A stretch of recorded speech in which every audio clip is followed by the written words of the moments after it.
Hello दोस्तों, sleepy classes में आपका स्वागत है। आज मैं आपके साथ एक ऐसी ग्लिम्प्स शेयर करने वाला हूं हमारे 48 days mains answer writing programme की, जहां पे आपको ये क्लियरली पता चल जाएगा कि हमारे कोर्स के अंदर किस तरीके से क्वेश्चंस को डिटेल में डिस्कस किया जाता है और आपकी अंडरस्टैंडिंग को बेहतर बनाने के लिए, मेंस में मार्क्स इंक्रीज करने के लिए सभी लोगों को गाइडलाइंस या गाइडेंस दी जाती है। इसके ज़रिए हम आपकी आंसर राइटिंग की बेसिक अप्रोच को इम्प्रूव करते हैं।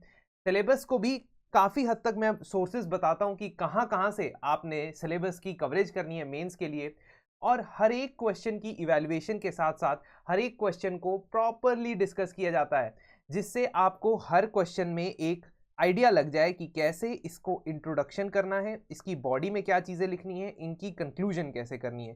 साथ ही साथ मैंने स्पेशल बोनस सेशंस के अंदर वहाँ पे डायरेक्टिव्स यानी कि कीवर्ड्स कैसे समझने हैं और डायरेक्टिव वर्ड्स जैसे कि कमेंट, एनालाइज, क्रिटिकली एनालाइज, इनको प्रैक्टिकली कैसे आंसर्स के अंदर लगाना है, ये भी डिस्कस किया है।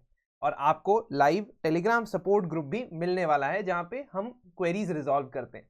तो एक झलक देख लीजिए कि किस तरीके से हम वहां पे आंसर्स को डिस्कस करते हैं। हिस्ट्री का ये आंसर आप जरूर देखिए। एक तो हमारा हिस्ट्री और दूसरा हमारा सोशल इश्यूज। अब बात आती है कि हमने बेसिक, कई बार क्वेश्चन ऐसा आपसे आपके मन में आता है जब आप प्रिपेयर करते हैं कि हिस्ट्री के बहुत सारे सोर्सेज हैं, प्रीलिम्स और मेंस के हिसाब से उसको कैसे पढ़ें। देखिए, प्रीलिम्स के लिए हम जब पढ़ते हैं हिस्ट्री, और I am talking about the entire history की चीज जो है, उसमें कुछ चीजें हम नहीं पढ़ते, जैसे कि हमारी वर्ल्ड हिस्ट्री उसके अंदर नहीं होती। सो वर्ल्ड हिस्ट्री तो उसके अंदर आपके आती नहीं है। साथ ही साथ आपको जो ज्यादा ज्यादा फोकस देना होता है प्रीलिम्स के पॉइंट ऑफ व्यू से, वो देना होता है आपको on the ancient, medieval and modern, जिसमें तीनों में से मिडीवियल बहुत ज्यादा इंपॉर्टेंट हो जाती है आपके प्रीलिम्स के पॉइंट ऑफ व्यू से, जो कि पिछले कई सालों से देखा गया है कि एंशियंट और medieval is very very important if we look at the prelims. But आज जो हम डिस्कशन करते हैं या हमारी क्लासेस में जो डिस्कशन होता है, वो मेंस को लेके ज्यादा फोकस होता है। अब मेंस का अगर आप सिलेबस देखोगे तो उसके अंदर एक तो आर्ट एंड कल्चर का क्वेश्चन आएगा डेफिनेटली। आर्ट एंड कल्चर वाले टॉपिक को आप एंशियंट, मिडीवल, मॉडर्न, किसी भी पीरियड की आर्ट एंड कल्चर के ऊपर आपसे सवाल आ सकता है। दूसरा, फिर आपसे आप पूछा जाएगा फ्रीडम स्ट्रगल के बारे में। ठीक है, सो बेसिकली एंशियंट और मिडीवल की जो हिस्टोरियोग्राफी है या जो इवेंट्स हैं, वो नहीं पूछे जाते हैं। एंशियंट और मिडीवल में से आर्ट एंड कल्चर से रिलेटेड क्वेश्चन पूछा जाएगा, या किसी ऐसी पर्सनालिटी से पूछा जाएगा क्वेश्चन जिसका आर्ट एंड कल्चर में बहुत बड़ा योगदान रहा हो, बहुत बड़ा कंट्रीब्यूशन रहा हो। फॉर एग्जाम्पल, प्रीवियस ईयर्स में कृष्णदेव राय के ऊपर क्वेश्चन पूछा जा चुका है। ठीक है, so all I am saying is कि जब आप प्रिपेयर करते हो तो आप ये चीज को ध्यान में रखें कि जब मेंस के हिसाब से हम पढ़ें तो आर्ट एंड कल्चर को हम और ज्यादा स्पेसिफिक फोकस दें। आर्ट एंड कल्चर के साथ साथ हम मॉडर्न हिस्ट्री को बहुत ज्यादा फोकस दें। अब आपको ये पता है कि मॉडर्न हिस्ट्री पढ़ने के बहुत सारे सोर्सेज हैं। सबसे पहले तो आप स्पेक्ट्रम, जनरली जो रेफरेंस बुक्स की बात करें तो हम स्पेक्ट्रम रेफर करते हैं for prelims examination, which is very very good book. अगर आप उसको होलिस्टिकली 4-5 बार पढ़ लेते हो तो काफी हद तक आपकी बहुत सारी चीजें हो जाती हैं। जो कुछ एक दो क्वेश्चन प्रीलिम्स में ऐसे आते हैं जो किसी को नहीं आते होते, उसको छोड़ के आपका प्रीलिम्स कवर हो जाता है। लेकिन मेंस की अगर बात करें तो मेंस में स्पेक्ट्रम पढ़ने से उस तरीके का एनालिटिकल एबिलिटी शायद आप में नहीं आएगी। स्पेक्ट्रम के अंदर कवरेज तो बहुत अच्छा है, मींस आपके सेवन यूरोपियंस के आने से लेके ही स्टार्ट हो जाता है कवरेज। लेकिन स्पेक्ट्रम के अंदर एक प्रॉब्लम है कि थोड़ी डेप्थ कम है, इश्यूज बेस्ड या जो थीम बेस्ड डिस्कशन थोड़ा कम है, एक क्रोनोलॉजिकल सीक्वेंस ऑफ इवेंट्स वहां पे है। अगर हम मेंस के लिए प्रिपेयर करते हैं तो एक बुक जो आपको बहुत ज्यादा काम आएगी मेंस के लिए, उस बुक का नाम है from Plassey to partition by Shekhar Bandyopadhyay. अब डिपेंड करता है कि आप किस लेवल पे हैं अभी अपनी पढ़ाई के। अगर तो अभी आप स्टार्ट आउट कर रहे हैं, 2-3 वीक्स, 2-3 मंथ्स भी हुए हैं आपको, तो पहले आप अपनी स्पेक्ट्रम कंप्लीट करने के ऊपर फोकस करें। उसी हिसाब से ना, मैंने भी जो क्वेश्चंस आपसे डिस्कस किए हैं, क्वेश्चंस बनाए हैं, वो इस तरीके के हैं कि बहुत एक्स्ट्रॉर्डिनरी डिफिकल्ट नहीं है। बट अगर आपने पूरी बुक पढ़ी हो, पूरी स्पेक्ट्रम पढ़ी हो, तो थोड़ा आपको आइडिया होगा। नेवरदलेस, मेंस की प्रिपरेशन में एक बुक जो आपने हिस्ट्री में डेफिनेटली अपनी पढ़ाई में ऐड करनी है, that is from Plassey to partition by Shekhar Bandyopadhyay. इसको अगर आप खुद से पढ़ोगे तो आपको तकरीबन डेढ़ एक महीना लग सकता है, 1 month proper. I am saying कि अगर आप एक सिर्फ हिस्ट्री हिस्ट्री नहीं पढ़ रहे हो, बाकी सबके साथ पढ़ रहे हो। और आई एम टेलिंग यू कि इस बुक को कैसे पढ़ना है आपने। इस बुक में जो चैप्टर्स हैं उसके आप पढ़ने तो सारे ही चैप्टर हैं, ठीक है, अप टिल इंडिपेंडेंस पूरा है, 1757 से स्टार्ट होती है बुक। अब इसमें आप अंडरलाइनिंग करोगे पहली रीडिंग के बाद, पहली रीडिंग में, ठीक है। So what you will be doing is you will be underlining in this case that जो भी आपके रेलेवेंट चीजें, फैक्ट्स, इंफॉर्मेशन है, अगर आप इस बुक को ध्यान से पढ़ोगे ना तो मैं आपको बता रहा हूँ कि प्रीलिम्स के भी कई क्वेश्चन निकल जाते हैं इसमें से। फॉर एग्जाम्पल एक रुकमाबाई केस के ऊपर क्वेश्चन आया था प्रीलिम्स में 2020 में, और Rukmabai case is related to what. अगर आपने सिंपली स्पेक्ट्रम वगैरह पढ़ी होगी तो उसमें आपको नहीं पता चलेगा, लेकिन इस बुक से from Plassey to partition by Shekhar Bandyopadhyay, इस बुक से आपको काफी अच्छी इंफॉर्मेशन उसकी मिल जाएगी।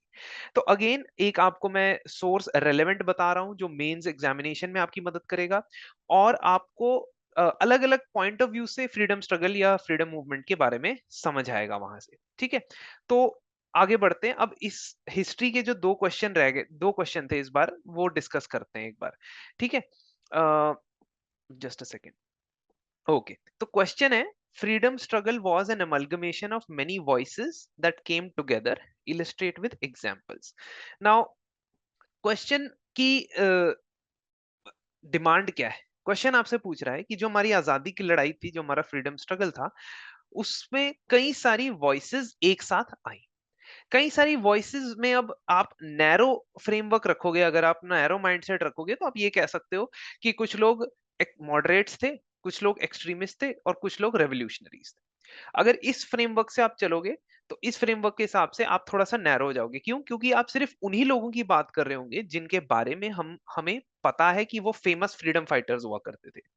लेकिन जो ग्रुप्स हैं, जो कम्युनिटी या सोसाइटी के अंदर अलग अलग ग्रुप्स बने हुए हैं, उनके बारे में हमने यहाँ बात करनी है, क्योंकि उनकी आवाज को ही रिप्रेजेंट कर रहे थे हमारे नेता। तो जब हम यहाँ पे डिस्कस करेंगे कि कौन सी वॉइसेस हमारे फ्रीडम मूवमेंट के अंदर आती हैं, तो हम शुरुआत करेंगे इनिशियल, जब हमारा नेशनल मूवमेंट शुरू हुआ था वो था एजुकेटेड इंटेलिजेंशिया से, यानी कि वो मिडिल क्लास या अपर मिडिल क्लास लोग जिन्होंने पढ़ लिख के अच्छे खासे नौकरी पाली थी, कई गवर्नमेंट सर्वेंट्स भी थे, कई ब्रिटिश पार्लियामेंट के अंदर भी जा चुके थे कई बार। तो इन लोगों का जो शुरुआती वॉइस थी ये थी। फिर उसके अलावा आप सेकंड नंबर पे, यहाँ थोड़ा सा सीक्वेंस में अलग है, एक्सट्रीमिस्ट की बात करोगे, जो एक्सट्रीमिस्ट इंडियन कल्चर से रूटेड थे, इंडियन कल्चर को ज्यादा स्पेसिफिकली वो मानते थे कि ये इंडियन कल्चर जो है ये होना चाहिए, हमें इसको प्राउड होना चाहिए और इसे ब्रिटिशर्स के अगेंस्ट हमें लेके जाना चाहिए। और बाकी जो ग्रुप्स हैं जैसे कि पीजेंट्स हो गया, वर्कर्स हो गया, extremist, tribals, women, these all you have to include in your answer। but again जब आप आंसर लिखोगे तो आप कुछ ना कुछ ऐसा पॉइंट लिखोगे जिसमें आप क्वेश्चन से थोड़ा सा क्वेश्चन को काउंटर क्वेश्चन करते हो। कहने का मतलब कुछ वॉइसेस ऐसी भी थी जो हमारे फ्रीडम स्ट्रगल के साथ इंटीग्रेट नहीं हो पाई, unfortunately they could not integrate with our freedom struggle. For example कुछ सेक्शंस ऑफ माइनॉरिटीज, जैसा हम जानते हैं कि मुस्लिम माइनॉरिटीज में से एक काफी कंसिडरेबल सेक्शन जो था, उन्होंने स्लोली स्लोली पार्टीशन की तरफ अपना रुख अपनाया, तो वो फ्रीडम स्ट्रगल के अंदर नहीं पार्टिसिपेट कर पाए या नहीं अमलगमेट हो पाए। कुछ सोशल ग्रुप्स, आप ट्राइब्स कह सकते हैं, आप नॉर्थ ईस्टर्न स्टेट्स कह सकते हो, जो उस तरीके से इंटीग्रेट नहीं हो पाए। और आखिर में कम्युनिस्ट जो मूवमेंट था वो end of the towards the end of the freedom struggle जो है 1930s के बाद से वो कांग्रेस से अलग होता गया, और कांग्रेस के कई मूवमेंट्स के अंदर उसने पार्टिसिपेशन भी बंद कर दिया अपना, जैसे क्विट इंडिया मूवमेंट। तो ये जब आपकी अंडरस्टैंडिंग होगी तो इस तरीके से आप इसे एनालाइज कर पाओगे इस आंसर को। तो इस आंसर में मैंने जो पॉइंट्स रखे हैं उसमें मैंने अलग अलग तरीके के आइडियोलॉजीज को रखा है, आप इसके अलावा और भी ऐड कर सकते हो। ये जो मैंने रखा है ये ध्यान में रखते हुए कि अब आप इसका आंसर जैसे लिखोगे, यू विल प्रेफर कि पॉइंट्स के अंदर लिखा जाए और सब हेडिंग्स के साथ लिखा जाए। कोई भी आंसर आप प्रेफर करेंगे तो उसमें सब हेडिंग होनी चाहिए। सबसे पहले तो मेन हेडिंग होनी चाहिए कि आप क्या कह रहे हो, कि डिफरेंट वॉइसेस थी। फिर उसके बाद सब हेडिंग होनी चाहिए कि कौन कौन किस किस तरीके के लोग हमारे फ्रीडम स्ट्रगल के अंदर मौजूद थे। अब चाहे वो एजुकेटेड इंटेलिजेंशिया या मॉडरेट्स जिनको कह लो। फिर उसके बाद आए एक्सट्रीमिस्ट। अब मैंने शायद इसमें रेवोल्यूशनरी नहीं लिखा, तो रेवोल्यूशनरी आप लिख सकते हो, ठीक है। आई माइट हैव रेड, हाँ एंड में लिखा है मैंने रेवोल्यूशनरीज लिखा है। तो रेवोल्यूशनरीज की कंट्रीब्यूशन हमने बतानी है कि उनकी सोच किस तरीके की थी। और ये एक एक लाइन में बताना है या दो दो लाइन में बताना है, उससे ज्यादा नहीं बताना। क्योंकि इस क्वेश्चन में ये चेक किया जाएगा कि आप कितने वॉइसेस को इंक्लूड कर सकते हो भारत के फ्रीडम स्ट्रगल में। एक ही वॉइस या एक ही group of section of society के बारे में अगर ज्यादा लिख लोगे, फिर आपके पास स्पेस नहीं बचेगा। और ये प्रैक्टिस से ये चीजें आती है कि कैसे कंट्रोल करना है, कैसे डिसाइड करना है किस आंसर में कितना लिखना है, ठीक है। अभी आप मान लो अगर आपको मॉडरेट्स के बारे में बहुत ज्यादा पता हो, तो आप 5-6 पॉइंट उन्हीं के बारे में लिख दोगे, फिर क्या होगा, फिर आपके पास स्पेस और टाइम दोनों कम बचेगा। इसलिए पहले ही ऐसे 20 सेकंड में डिसाइड कर लो कि किन 5-6 ग्रुप्स के बारे में आपने लिखना है इस आंसर में, और उन्हीं के हिसाब से सब हेडिंग बनाते चलो। Don't think while you write, मतलब थोड़ा सा पहले आप उससे you have to plan your answer. अपने आंसर को प्लान करना है, अपने माइंड में विजुअलाइज करना है कि देखो मैंने पहले इंट्रोडक्शन में ये 2 लाइनें लिखनी है, उसके बाद मैं बात करने लग जाऊंगा अपने आंसर के बारे में, एंड उसमें कितने पॉइंट होंगे पहले ही विजुअलाइज कर लो। जैसे ये प्रैक्टिस करते रहोगे आपके आंसर बेहतर होते जाएंगे, इंप्रूव होते जाएंगे। तो एक्सट्रीमिस्ट की बात करेंगे हम इसमें I am not going to discuss each and every word यहाँ पे। रीजन बीइंग कि आपको इस प्रोग्राम का पर्पस ये है कि मैं आपको बताऊं कि क्या पढ़ना है, कैसे पढ़ना है और कैसे लिखना है, ठीक है। I am not going to teach these things, ये मैं आपको पहले ही स्पेसिफाई कर दूं, क्योंकि वो आपका काम है। हाँ, अगर आपका कोई पर्टिकुलर डाउट आता है एंड ऑफ द सेशन के अंदर किसी का भी, वो मैं केटर करने वाला हूँ। चलिए, तो एग्रेरियन और पीजेंट वॉइसेस हैं। तो एग्रेरियन या रूरल एरिया की क्या डिमांड है, पीजेंट्स की, फार्मर्स की क्या डिमांड है, उसकी एग्जाम्पल दिए बिना आप नहीं निकलोगे। मजा नहीं आएगा आंसर में जब तक आप 2-3-4 मूवमेंट के नाम नहीं लेते हो, है ना। सिर्फ मैं बता दूं कि इन लोगों ने पार्टिसिपेट किया है, तो उसका मुझे कोई ना कोई प्रूफ तो देना पड़ेगा। तो वो प्रूफ मैं यहाँ पे दूंगा कि ये देखो चंपारण सत्याग्रह हुआ था, खेड़ा सत्याग्रह गांधी जी के टाइम पे, फिर उसके बाद अवध किसान सभा, एका movement, Bardoli Satyagraha. This you will be giving the examples. वैसे ही वर्कर्स के लिए हमें पता है कि वर्कर्स की डिमांड देखो 3 पॉइंट में लिख सकते हो आप, ये तो मैंने फिर भी 4 पॉइंट में लिख दिया, 3 पॉइंट में लिख सकते हो। पहला पॉइंट, वर्कर्स की क्या प्रॉब्लम्स थी। दूसरा पॉइंट, वर्कर्स ने कब पार्टिसिपेट करना शुरू किया, स्वदेशी मूवमेंट के दौरान। और उसके बाद 1920 में जाके 1920 में all India trade union Congress बनाई, ठीक है। तो इस तरीके का क्वेश्चन जो बहुत चीजों को कवर करता है, एक्चुअल में आसान होता है। क्योंकि जनरली आपसे कभी भी जब मेंस में क्वेश्चन आएगा, अब आप क्या करोगे, आप मेंस में जब नेशनल मूवमेंट के नोट्स बनाओगे ना मेंस के लिए, तो आप इस हर एक सेगमेंट ऑफ सोसाइटी जिसने नेशनल मूवमेंट में पार्टिसिपेट किया था, उसके लिए आधे आधे पेज के या एक एक पेज के नोट्स बनाओगे। जैसे ये एजुकेटेड इंटेलिजेंशिया मॉडरेट्स, मॉडरेट्स कौन थे, इन्होंने क्या किया, इनकी क्या गलतियां थी, इनकी क्या पब्लिकेशन अगर कुछ लिखा हो इन्होंने। वैसे ही एक्सट्रीमिस्ट, एक्सट्रीमिस्ट कौन थे, इनके मेथड्स क्या थे, इनकी क्या सक्सेस थी, इनके क्या फेलियर थे। फिर वही एग्रेरियन और पीजेंट का अलग पेज बनाओगे, वर्कर का अलग पेज बनाओगे, विमेन का अलग पेज बनाओगे। विमेन पार्टिसिपेशन तो हर ऑल्टरनेट साल कहीं ना कहीं पूछ लेते हैं आपसे कि फ्रीडम स्ट्रगल में विमेन ने कैसे पार्टिसिपेट किया। तो ऑल इन ऑल स्टूडेंट्स ने क्या रोल प्ले किया, ठीक है, रेवोल्यूशनरीज ने क्या रोल प्ले किया। ये तो आप ऐसे थीम समझ लो कि थीम की तरह ही मैं बता रहा हूं आपको कि फ्रीडम मूवमेंट में कौन से सेक्शन ऑफ सोसाइटी। अब इसमें कुछ सेक्शन नहीं है, जैसे ट्राइबल्स, ट्राइबल सोसाइटी ने क्या पार्टिसिपेशन दिखाया, ठीक है, माइनॉरिटीज ने क्या पार्टिसिपेशन दिखाया, उसके नोट्स बनाओ आप। कैसे बनाओगे, जैसे जैसे आप पढ़ते जाओगे, पहली रीडिंग में तो आपने अंडरलाइनिंग करनी है। जो भी बुक्स पढ़ रहे हो पहली रीडिंग में आपने अंडरलाइनिंग करनी है, नोट्स बनाने के बारे में नहीं सोचना है। लेकिन जब आप सेकंड रीडिंग करोगे, when you will be doing the second reading, you will be making these notes in your copies। आप अपनी जीएस की 1 2 3 4 की कॉपीज बनाएं। लास्ट टाइम भी मैंने आपसे कहा था कि आप उसके अंदर ये ऐड करते जाएंगे। देखो खुद से 1 साल की मेहनत है, फिर तो मतलब आपका इतना अच्छा बेस क्रिएट हो जाएगा ना कि आपको फिर दोबारा वो चीज पढ़ने की जरूरत नहीं पड़ेगी, आप नोट्स ही रेफर करते रहो। तो पर्पस यही है कि सर, बुक, हाँ जी हाँ जी। सर हम इसमें इंडियन नेशनल आर्मी का कंट्रीब्यूशन भी ऐड कर सकते हाँ हैं हाँ सर? हाँ, बिल्कुल बिल्कुल बिल्कुल। ये देखो मैंने रेवोल्यूशनरीज जहाँ पे लिखा है, आप रेवोल्यूशनरीज में you can add that Subhash Chandra Bose के 2 फेजेस हैं। एक तो उनका कांग्रेस वाला फेज है और फिर उनके उसके बाद उनका रेवोल्यूशनरी वाला फेज है जिसमें वो इंडियन नेशनल आर्मी को लीड कर रहे हैं। तो बिल्कुल ये तो आपके ऊपर है। ये तो मैंने इसलिए लिखा है कि we have certain word limit also. अब आप वर्ड लिमिट के अंदर अंदर अगर लिख पाते हो तब तो सही है ना? तो इसमें कोई ऐसा नहीं है कि कोई गलत पॉइंट है। हाँ, अपने बस ये है कि जो हमने जहां जहां से पढ़ा है उसमें से हम पॉइंट्स इसमें कंट्रीब्यूशन ऐड करते हैं, है ना? और थोड़ा 2-3 लाइन में सब हेडिंग लिख के इंडियन नेशनल मूवमेंट और सुभाष चंद्र बोस और रेवोल्यूशनरीज ऐसे सब हेडिंग लिख के फिर उसके नीचे लिखेंगे इसको। ठीक है? और कोई सवाल इस क्वेश्चन से रिलेटेड? कोई मॉडल आंसर में कोई इश्यू आ रहा हो किसी को?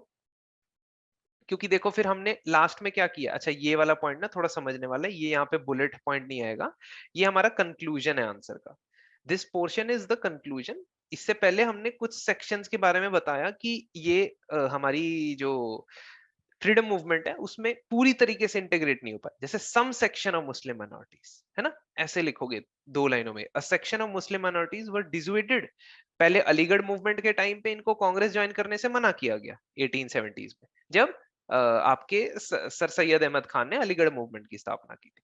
और उसके बाद मुस्लिम लीग जब बनी 1906 में, उसके बाद भी इनको इंडियन नेशनल मूवमेंट से अलग रखा गया। ठीक है?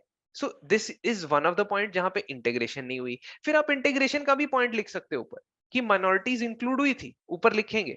जैसे मान लो आपने स्टूडेंट्स वाले पॉइंट के बाद लिख दिया कि minorities were also involved. How? Minorities were involved in the Khilafat non cooperation movement, minorities were involved in Akali movement, Punjab के अंदर अकाली मूवमेंट हुआ था।